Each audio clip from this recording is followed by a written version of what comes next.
Je travaille beaucoup. J'aime travailler et j'aime inventer mon travail.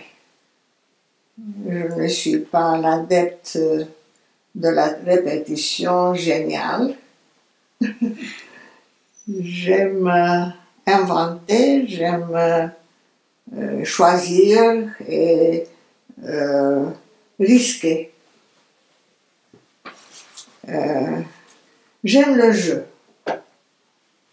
Et en fait, cela depuis votre plus tendre enfance. Ah oui, oui. Dans mon enfance, le dessin, c'était mon jeu. Je dessinais. C'était mon jeu. Et puis, il est devenu ma passion.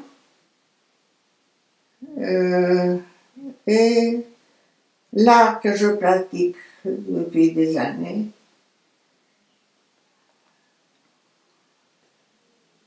Et qui m'a aidé à vivre heureusement. Et à cette passion, très vite, s'est combiné des voyages. Vous avez beaucoup Oui. voyagé et vu Oui, des musées. j'ai fait des voyages, pas des voyages touristiques, du tourisme. J'ai fait des voyages académiques, entre guillemets. C'est-à-dire, je voulais apprendre. Je voulais apprendre et j'ai vu beaucoup de musées. Et toute la journée, je restais dans le musée. Et je crois que j'ai appris la chose la plus importante. Que l'art, c'est quelque chose de très sérieux et que l'artiste a une, comment dire, il doit être responsable. Il doit être responsable. Il doit jouer avec responsabilité, si on peut. Si c'est possible. Vous m'avez aussi parlé que vous avez appris la concision dans ces voyages. La concision, d'être concis. Ah, oui, la concision. Et c'est vrai que vos dessins sont parfois très brefs. Ils sont parfois simplement esquissés. Oui. Est-ce que vous pouvez me parler un peu de cela? Vous savez,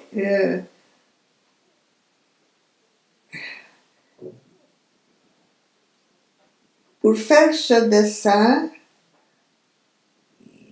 il faut avoir beaucoup, il faut avoir plusieurs qualités sur nous.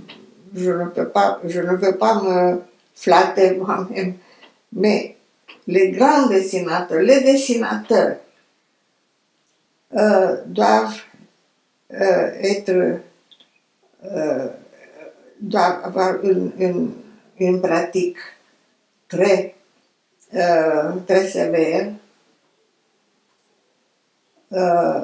et un exercice continuel. La main qui dessine doit être, pour moi, je dis, doit être un instrument bien réglé et avec réglé par l'intelligence visuelle. Il faut savoir voir immédiatement et diriger. C'est comme dans un appareil technique. Le spécialiste doit le connaître et le diriger. Autrement, il n'arrive à rien ou il arrive à quelque chose de mal. Vous parlez du dessin comme d'un instrument. Vous avez fait à un moment de votre vie des dessins à la machine à coudre. Ah, oui. Est-ce que c'était un défi pour vous ou bien oui, c'était un défi. et c'était pour moi comme un sport. Comme un sport. Comme un sport. Donc vous vous donniez comme ça le défi de réaliser un dessin aussi avec un... Oui. Et le résultat me plaisait. C'était un dessin plus charnel, plus... plus physique comme ça. Plus physique, plus... Vous parlez aussi beaucoup du tissu et du fait que le tissu, il se drape, il prend des formes différentes. Il prend des formes différentes et il faut le maîtriser. Voilà. Il faut le maîtriser. Donc là aussi, il faut le saisir comme un croquis, en fait. Oui. C'était très amusant. C'était très amusant. Le dessin, il apparaît dans ses œuvres en tissu, mais il apparaît aussi plus étonnamment dans vos films. Il y a ce film, qui est un des films les plus connus de vous, qui est L'Atelier. Ah oui. Et dans ce film, il y a un grand dessin que vous exécutez. Ah oui. Est-ce que le film est une forme de dessin pour vous ou quelle est la relation entre l'un et l'autre? Non, ce film, réalisé dans l'atelier, a été pour moi la... comment dire?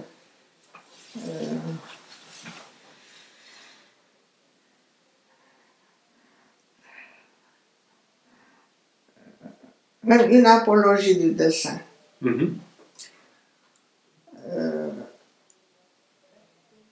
J'ai arrangé la scène et j'ai voulu démontrer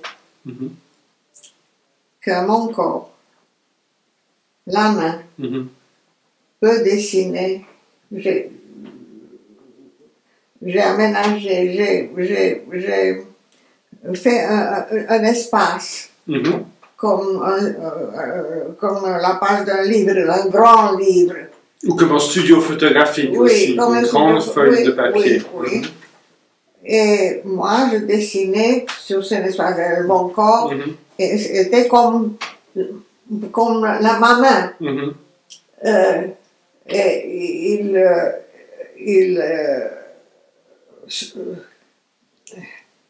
il faisait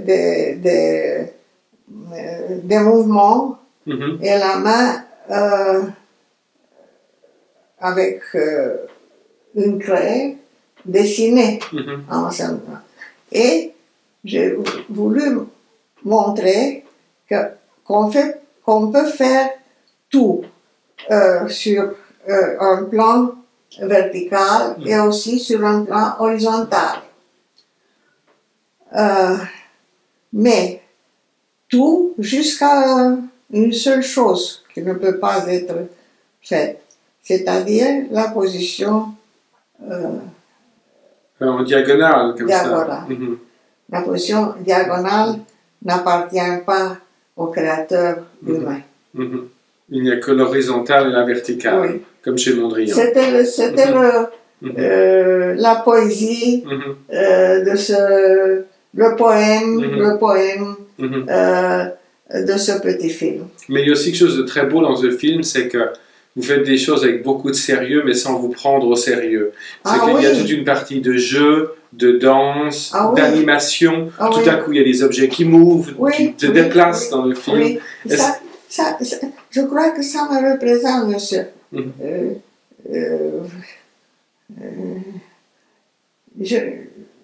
Même quand je dessine, même ici, sur cette... J'aime faire les choses par plaisir, par...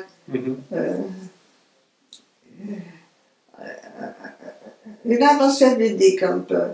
Est-ce que quelque part dans votre esprit, quand vous avez fait ce film, il y avait peut-être dans votre inconscient ou quelque part dans une pensée un peu éloignée. Ces cabarets des années 20 ou années 30, où tout à coup la danse, ou Charlie Chaplin, ou quelque chose C'était mon bien-aimé, Charlie Chaplin. Je l'aime beaucoup. Et c'est ça. Il était très sérieux en faisant des choses pas sérieuses du tout. C'était un artiste extraordinaire. Extraordinaire. Quand j'ai vu aussi ses derniers films, non, pas le Chaplin que j'aimais.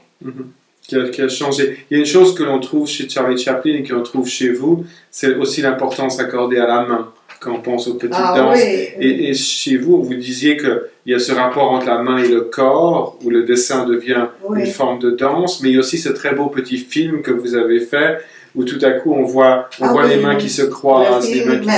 Voilà, exactement. Non. Est-ce que vous pouvez parler un peu de c'est aussi une forme de dessin et de montrer... Parce que la main est l'organe humain le plus complexe. Le plus complexe, c'est le plus...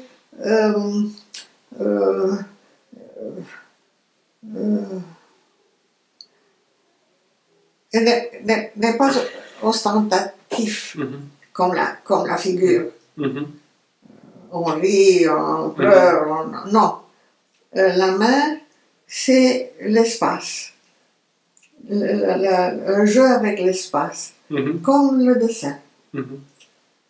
Et dans ce film, justement, à un moment donné, vous utilisez ce que sont pour le film des accessoires, mais qui est une œuvre en soi, une boîte. Et cette boîte, il y a des petits objets, des petits bouts de tissu qui sont des prétextes pour bouger les mains aussi. Oui, c'est ça. Vous pouvez parler un peu de cette boîte, de son nom et ce qu'elle représente pour vous? C'est la boîte de Pafnoutier que vous... Exactement. Et Pafnoutier, c'est un simple. Un simple d'esprit. Un simple d'esprit. Le personnage. Et c'est pour ça que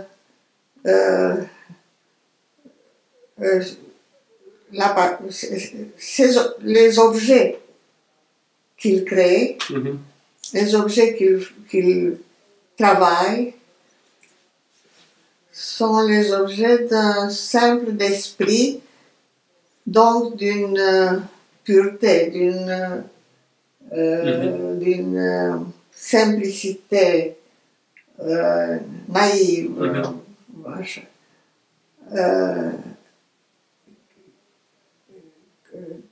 comme les plantes.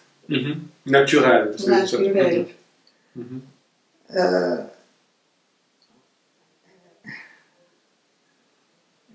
Mais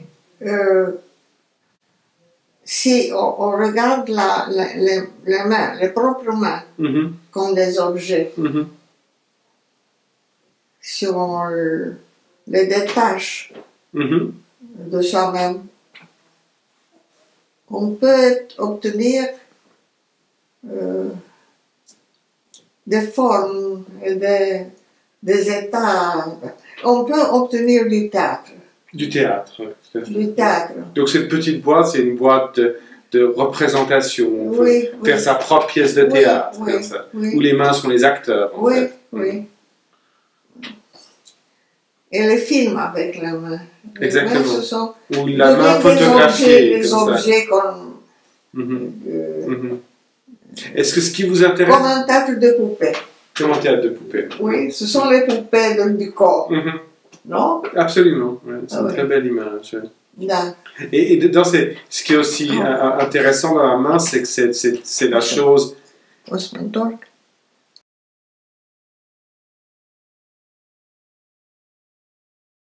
Et il y a aussi, ce que je dis, c'est que la main, c'est l'outil immédiat de l'artiste. Vous êtes né avec, Mais en fait, vous êtes aussi beaucoup intéressé à ce qui vous environne directement. Directement. Et l'image de l'atelier, Oui. elle est souvent présente. Vous avez fait des dessins d'objets dans l'atelier, par exemple. L'atelier, c'est aussi en monde, c'est aussi en refuge, j'imagine, dans un pays où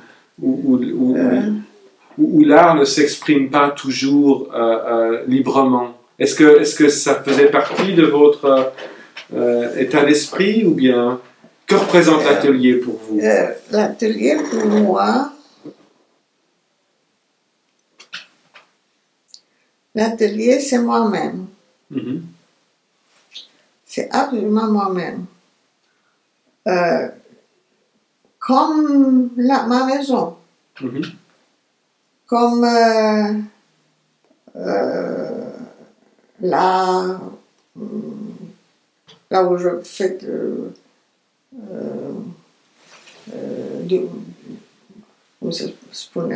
la cuisine, ou bien? La cuisine. Mm-hmm. Je perds des mots. Comme la cuisine. Mm-hmm. Je travaille dans la cuisine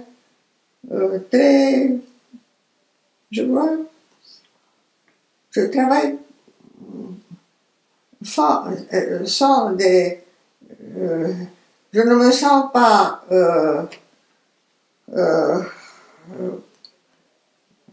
mal Mm-hmm. dans la cuisine. J'aime faire les choses gracieusement. Mm-hmm. Avec une certaine élégance. Avec une certaine élégance. Mm-hmm. Et le faire une certaine beauté.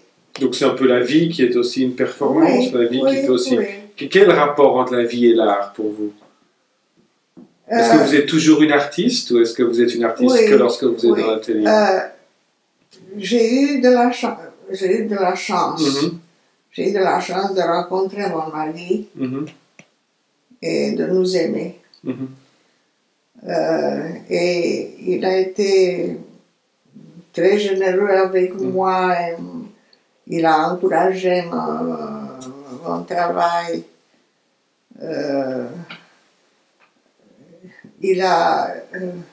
Quand nous avons fait cette maison, il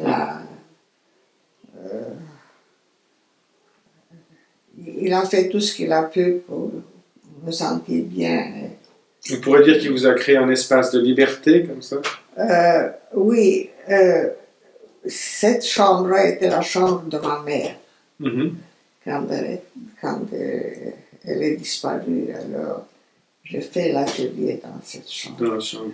Avant, j'ai eu l'atelier dans un espace à l'école des Beaux-Arts. Mm-hmm.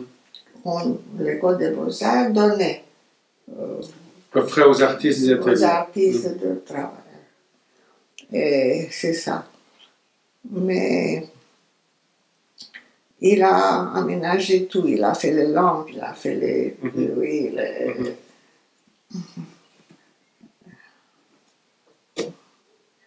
c'est ça. Alors, il y a dans votre travail beaucoup de choses qui sont des choses très, très proches de nous, qui sont des objets de tous les jours, qui sont des émotions presque quotidiennes, mais il y a aussi des thèmes parfois plus dramatiques. Par exemple, un thème qui semble traverser votre œuvre, c'est Médée. Ah oui. Alors, est-ce que vous pouvez me parler un peu de cet intérêt que vous avez sur plusieurs décennies, en fait? Vous savez, Médée, c'est quand Médée est apparu comme thème perpétuel pour un temps. Pour un grand nombre d'années. Médée était un personnage cherché par plusieurs artistes. Mm-hmm.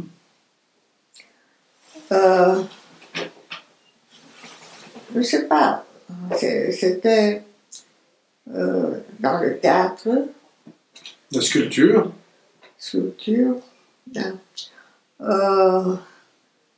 C'était André Cherban, vous connaissez? Mm-hmm. André Cherban, qui a fait un spectacle extraordinaire avec Médée. Mais qu'est-ce qui vous a fasciné, vous, dans Médée? Pourquoi est-ce que m'a fasciné la complexité du personnage.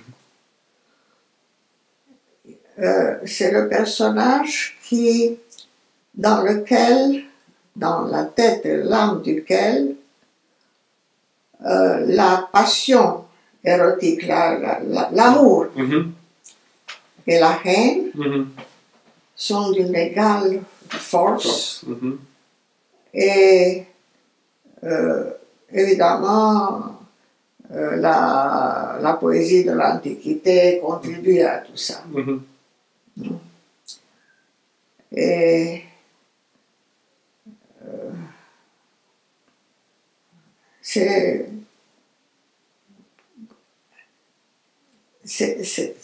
Médée, c'est un personnage fantastique et en même temps populaire. Parce que dans l'art populaire, il existe des personnages fantastiques de cette manière. Enfin.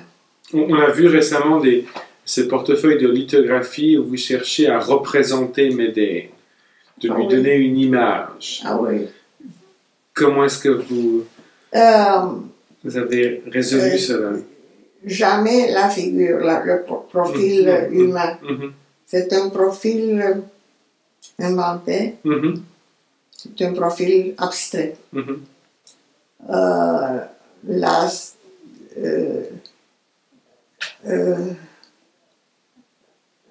Ce que la représente, ce n'est pas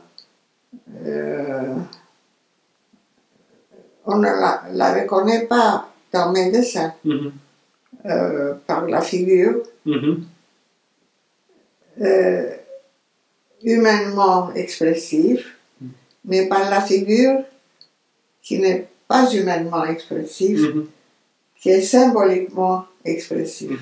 Et ça, c'est le trait du dessin, ou bien c'est la couleur, ou c'est... La couleur contribue, la série. Et puis il y a aussi un dessin très agité, comme ça, un dessin qui a presque une violence, comme ça. Oui, parce que c'est Médée. Parce que c'est Médée. Donc c'est l'énergie du dessin qui représente... Et,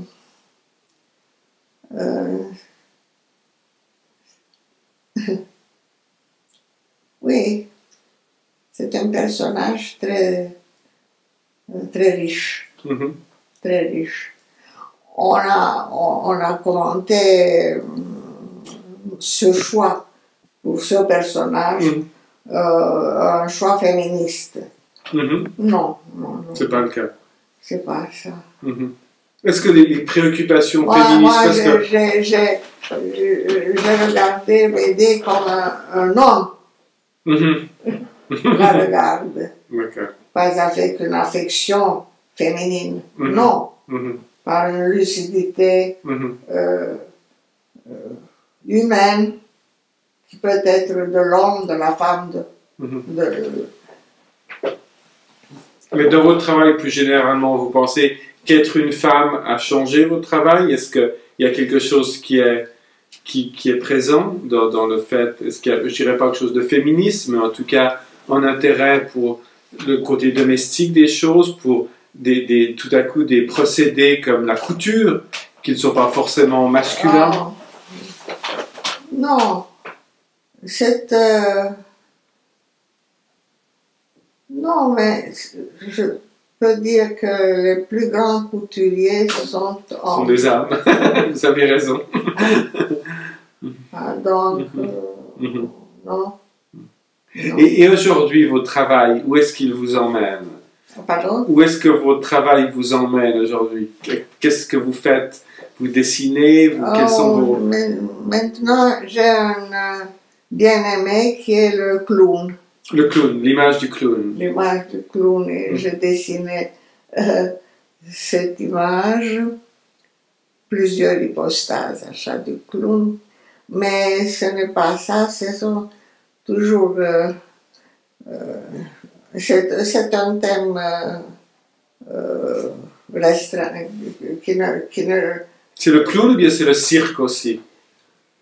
Mais j'ai écrit ça, que le cirque, c'est l'art le plus complet. J'ignorais ça. Oui.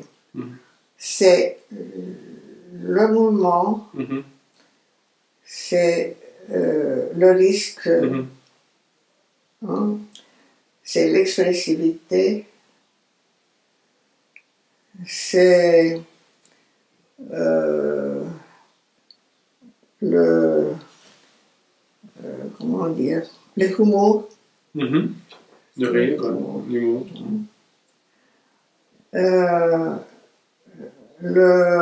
C'est aussi la peur. Pardon? La peur. Peut-être. On a parfois oui, peur parce aussi. On peut tomber. On peut tomber, non? Le risque. C'est ça. Le risque, non? Donc, toutes les états psychiques de l'homme sont pratiqués par le clown. Et je vois que pour représenter le clown, vous utilisez, semble-t-il, en tout cas dans ce que l'on voit ici dans l'atelier, beaucoup le collage. Ah oui. Est-ce que l'image de Matisse est présente bien, lui aussi? Est-ce qu'Henri Matisse, qui a beaucoup, à un moment de sa vie, utilisé le collage pour représenter, plutôt que le dessin? Parce que le collage est une forme de dessin. Le collage est une forme de dessin avec les ciseaux. Avec les ciseaux, c'est ce qu'il disait. Parce que je ne dessine pas avant. Je ne dessine pas. Directement comme Matisse. Oui, je dessine avec. J'ai ici un tas de collages. On les regardera peut-être tout à l'heure parce que. Vous pouvez voir ça, c'est un petit livre de collage. Ah, c'est magnifique. Avec des collages. Vous savez? C'est presque abstrait. Oui. Magnifique. Ben, je crois que c'est sur ces images que l'on va conclure. Je vous remercie beaucoup. Merci mille fois. C'était vraiment à la fois, c'était une conversation tout à fait passionnante. Merci, monsieur, merci. Et vous avez été un interlocuteur très sympathique. Oh, vous êtes trop gentil. Oui, je suis Gietta Bratescu. C'est ça.